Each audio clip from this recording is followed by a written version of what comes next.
On est prêt pour notre invité suivante.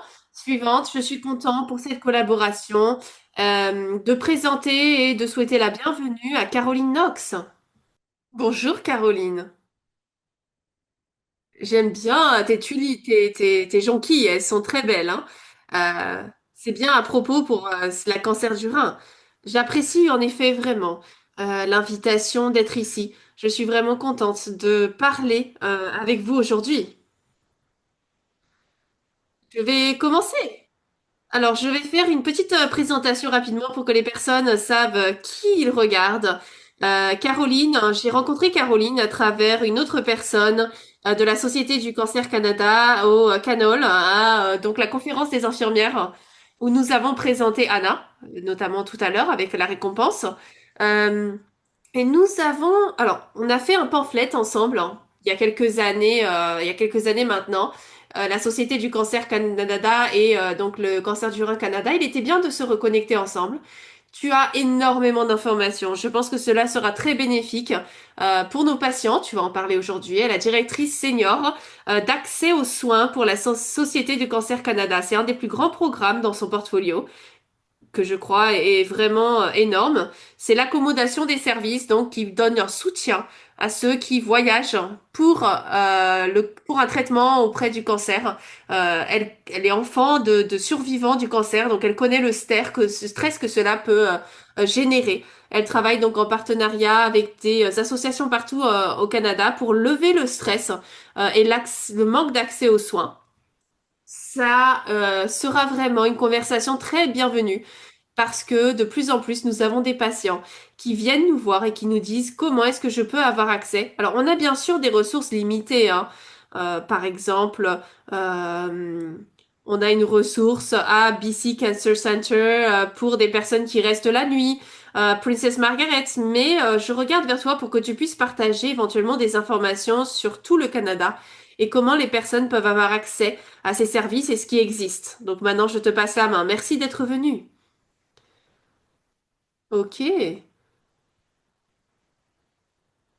on va pouvoir commencer.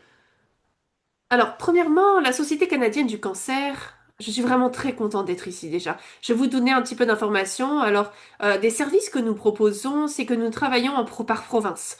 Comme la plupart des soins de santé le font. Ça varie bien sûr de province à province, mais je veux vraiment euh, être transparente et m'assurer que tout le monde puisse savoir que nous voulons faire plus. Nous faisons différentes choses entre les provinces, mais nous voulons vraiment arriver à un point où, peu importe où vous habitez dans le pays, vous ayez le même type d'accès. Et c'est vraiment important pour nous. Alors, je veux commencer par parler un petit peu des différents services que nous avons en Canada. C'est soit strictement disponible donc en ligne par information, le transport qui est disponible dans une forme ou d'une autre dans les provinces. L'accommodation est limitée bien sûr, mais on peut se connecter avec d'autres partenaires dans le pays et un soutien financier qui prend la forme donc de notre plan de traitement du transport, qui est un programme de subvention pour des personnes qui doivent donc se déplacer seules pour leur traitement. Alors, l'année dernière, nous avons fait une enquête ici en Colombie-Britannique, qui est notre plus grand projet ici, et c'était en partenariat avec la province de BC. Euh, et le gouvernement provincial, le ministère de la Santé a financé ce programme et nous avons développé l'intégration entre nos trois différents programmes de soutien, c'est-à-dire notre fonds de traitement de voyage, un programme donc avec des personnes bénévoles partout dans le pays ainsi. Ces programmes sont disponibles dans différentes combinaisons en fonction des problèmes auxquels vous faites face. Actuellement, dans la Colombie-Britannique, ils sont le plus robustes et disponibles. Nous avons donc des hébergements près du centre de santé de cancer, Prince George et Victoria, à Vancouver et Columbia. Nous avons le programme Wheels of Hope, donc les roues de l'espoir, sud de l'Ontario. Et donc nous avons récemment collaboré avec euh, le programme de cancer de Société Cancer canadienne. Notre fonds de traitement du voyage, qui est basé sur les revenus, qui apporte un soutien aussi auprès des personnes qui voyagent en dehors de leur. C'est basé sur les salaires et la distance. Plus vous êtes loin, plus vous recevrez un fonds pour aller à ces rendez-vous. L'automne dernier, nous avons fait donc une évaluation de où nous en étions pour nos 2 premières années. Et l'une des choses principales que nous avions vues, c'est que non seulement ils étaient satisfaits, mais c'était également le fait que les personnes admettaient que sans ces soutiens, ils n'auraient pas pu avancer dans leur traitement, ils n'auraient pas pu se déplacer à leur traitement, ils n'auraient pas pu finir euh, leur déplacement et arriver à leur rendez-vous, aller à leurs différents traitements.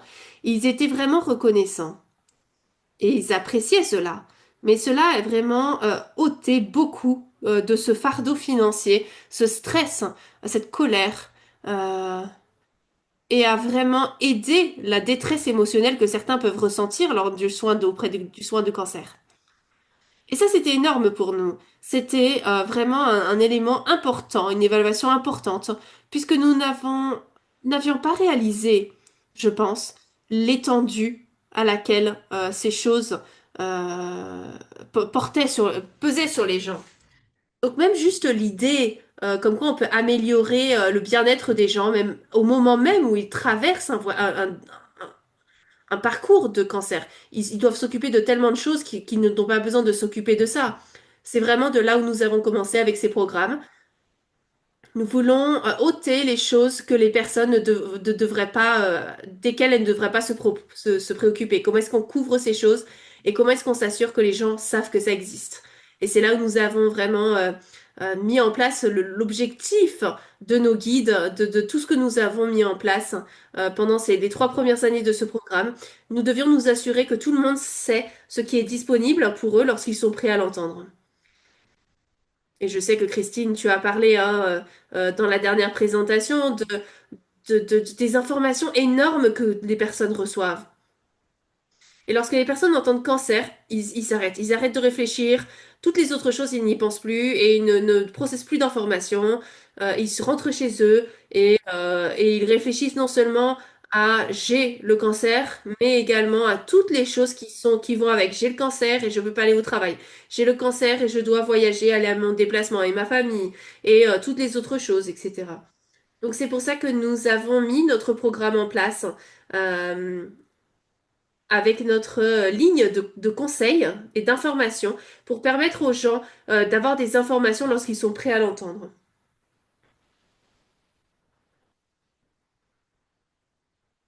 Et ça, c'est une très belle diapo pour moi parce que c'est sur l'autonomisation des patients et c'est ce que nous voulons faire vraiment. Lorsqu'ils sont prêts à entendre des choses, eh bien, nous avons l'information disponible. Mais nous voulons également nous assurer qu'ils reçoivent le soutien dont ils ont besoin et se sentir plus positifs sur le futur également, même s'ils ont des problèmes de santé et qu'ils sachent en tout cas qu'il y a un soutien, qu'il y a une organisation qui va les aider. S'assurer que les personnes savent où avoir l'aide dont ils ont besoin. S'assurer que les clients et donc les aidants, leurs membres de famille, savent ce qui est disponible pour eux et comment est-ce que nous allons les soutenir. S'assurer ainsi que même à travers leur parcours de cancer, il y a des choses, ils peuvent profiter de la vie. Même s'ils ont des problèmes de santé, ils ont un soutien pour voilà, résoudre leurs problèmes et euh, traverser leurs activités de la vie quotidienne malgré tout.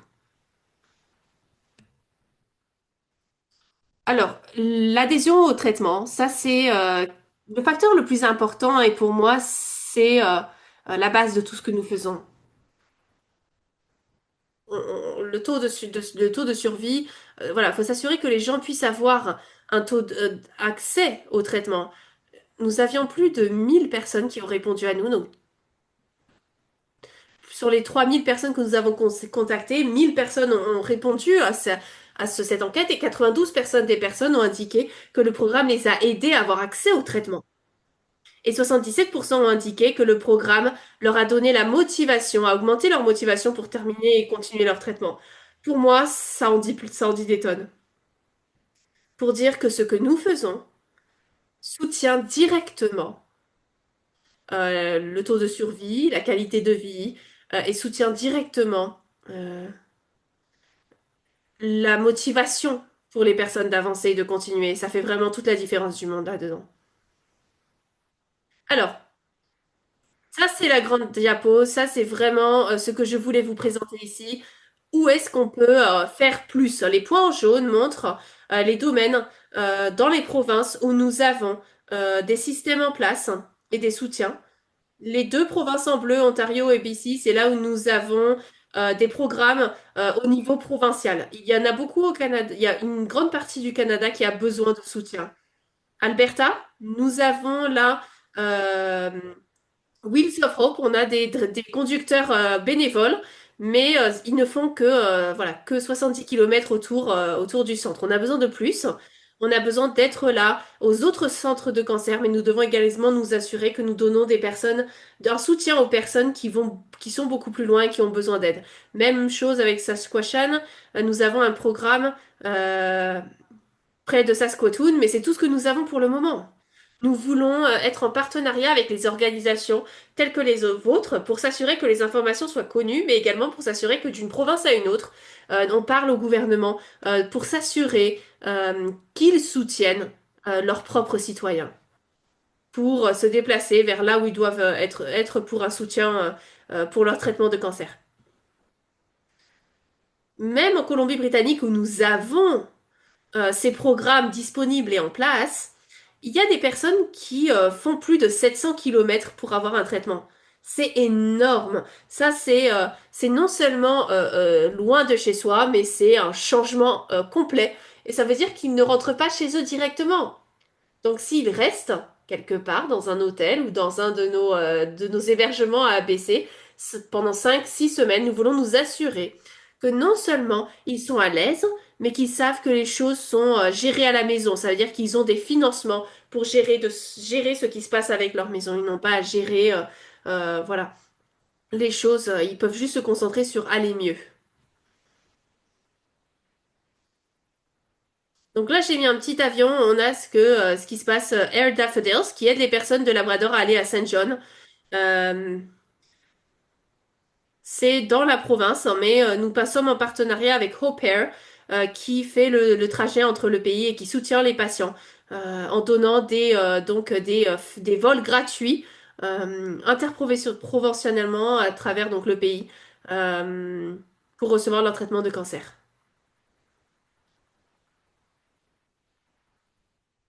Alors, comment est-ce qu'on travaille mieux ensemble? Ça, c'est nous. Ça, c'est nous, notre organisation qui parle aux individus, qui parlent au gouvernement pour s'assurer que partout dans le pays où nous travaillons ensemble, on ne travaille pas en compétition, mais nous travaillons en collaboration pour s'assurer que tous ceux qui ont besoin de soutien savent ce qui est disponible, savent où c'est et savent comment y avoir accès. Et c'est tout pour moi. J'espère que vous avez des questions et je veux vraiment m'assurer qu'on puisse se connecter et s'assurer en tout cas que tous ceux qui sont ici sur cet appel sachent ce qui est disponible, où c'est, et puissent prendre cette information, en parler à leur père, leur famille, leurs amis et leurs organisations. Merci beaucoup, Caroline. Ça, c'est vraiment une information importante, pleine de valeur, parce qu'on a des demandes tout le temps. Et bien sûr, je ferai référence à un patient qui était à Newfoundland quelque temps, mais nous avions un patient à Newfoundland euh, où la procédure dont elle avait besoin n'était pas disponible dans la province. Et c'était spécialisé, donc elle a dû aller à Prince, à Toronto. Et lorsqu'elle a commencé à investiguer elle-même les ressources qui étaient disponibles, parce que c'est cher, hein, le voyage, ça peut changer la vie. Et lorsqu'on fait déjà face à un traitement, à un diagnostic de cancer, il y a toujours des coûts alternatifs lorsqu'on a un diagnostic de traitement. Il parle de, voilà, est-ce que les médicaments sont couverts, mais ça ne couvre pas l'imodium pour les diarrhées, ça ne couvre pas les pansements qu'il faut pour voilà tout ce qui va avec. Je ne pense pas que les personnes en général ont une idée du coût général au-delà bien sûr de leur traitement. Nous avons un rapport d'impact l'année dernière sur cela et le patient généralement dépense de lui-même 20 000 $. C'est énorme. C'est énorme. Exactement.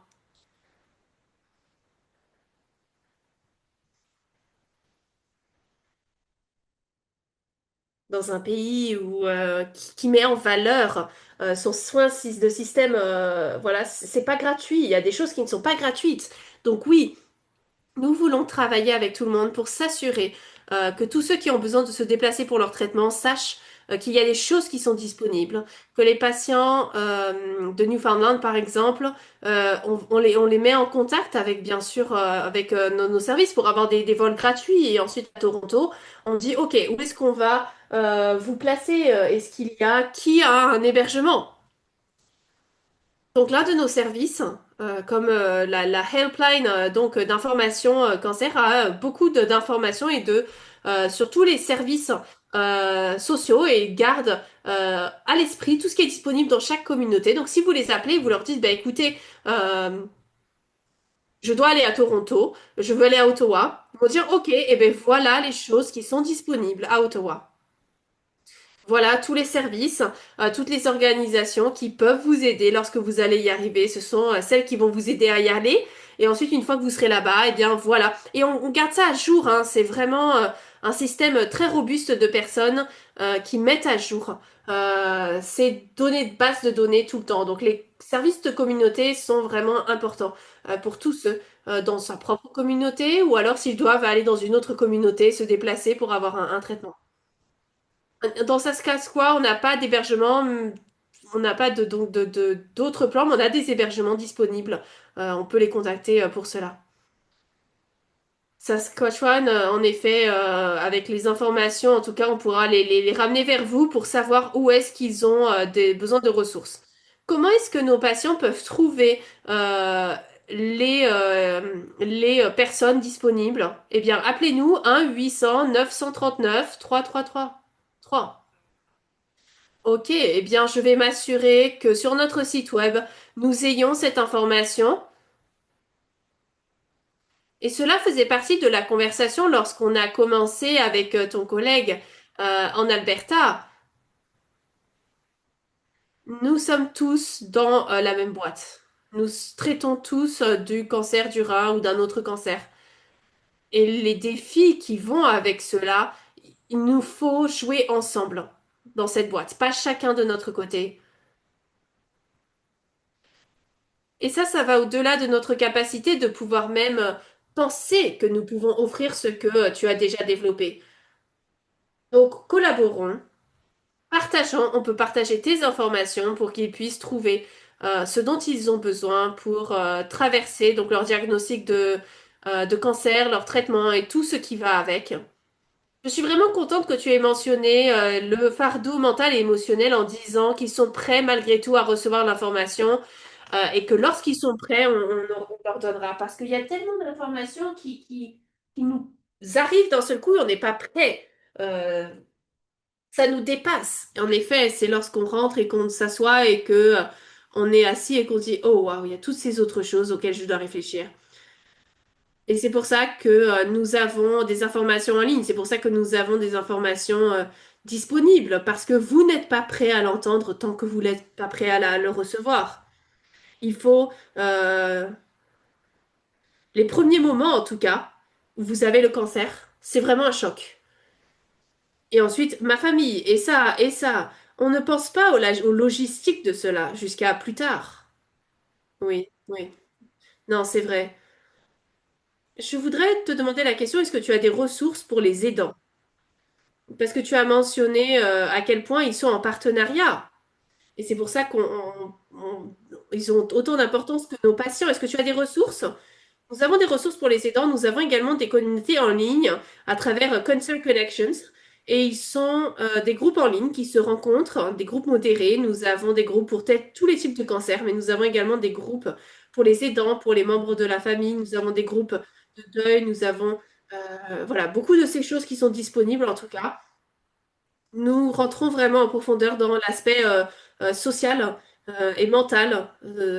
C'est vraiment un élément important pour notre organisation parce qu'il y a tellement, même après la chirurgie, lorsqu'on est rétabli, la survie, c'est tellement différent. Un parcours mental et émotionnel, vraiment. Donc, la culpabilité, mais également la paranoïa constante. Est-ce que ça va revenir? euh, Rien ne s'en va à tout jamais. Donc on essaie de vous soutenir à travers votre voyage, parce que c'est un long voyage en tout cas. C'est un voyage de toute une vie, ça c'est sûr. C'est avec toi tout le temps et il y a tellement de petites choses qui causent une grande anxiété alors que qu'on avance un peu plus dans notre chemin. Je suis content que tu aies mentionné Era Daffodils parce que j'ai entendu parler de cela et c'était également à une conférence au Canada. Je n'avais pas réalisé que certains de ces patients au Labrador mentionnaient que ça peut prendre 3 jours pour qu'ils aient leur traitement enfin. Je ne peux pas imaginer ça. Ce stress en plus de tout le reste. Donc, merci. Et ça, c'est si la météo est bonne. On arrive à une époque compliquée, une époque de l'année où il y a beaucoup de personnes dans ce pays euh, qui vont vraiment avoir du mal à aller n'importe où. Et notre gouvernement, bien sûr, c'est dans les grandes villes, hein, pour la plupart, honnêtement.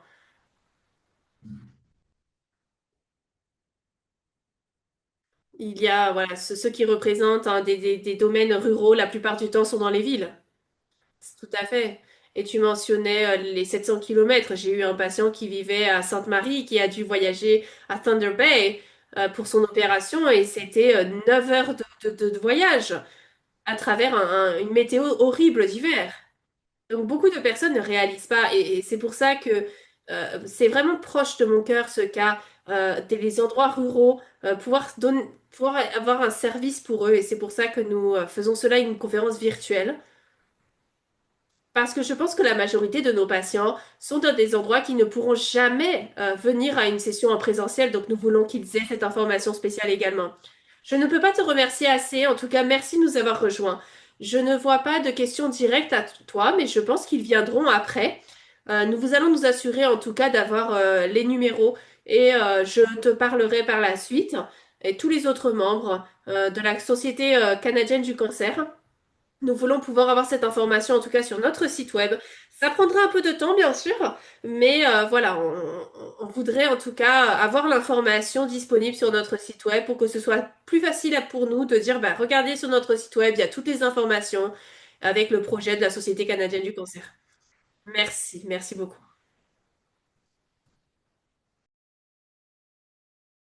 Donc, je me suis rendu compte que j'ai découvert que il y avait beaucoup de choses que je ne savais pas sur ces ressources et je sais qu'il y a beaucoup de patients, de patientes, peut-être que vous ne regardez pas aujourd'hui, mais dans notre population générale, qui pourraient vraiment avoir des gros avantages à avoir toutes ces informations. Où puis-je rester ou être logé si je dois être loin de chez moi?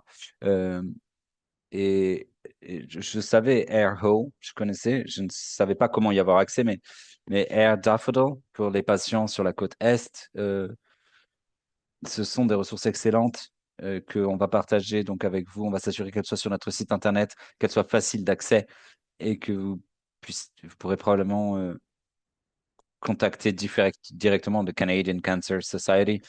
Dites-leur que vous en avez entendu parler sur Kidney Cancer Canada, sur le site internet ou sur le webinaire avec Caroline Knox. Et je suis sûr qu'ils pourront vous aider ou écrivez-nous à nouveau info@kidneycancercanada.ca et on vous enverra ces ressources.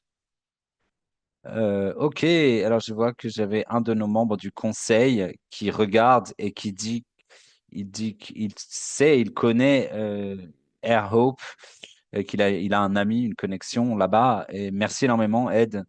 Et je vais très certainement utiliser cette ressource moi-même avec toi après ce forum.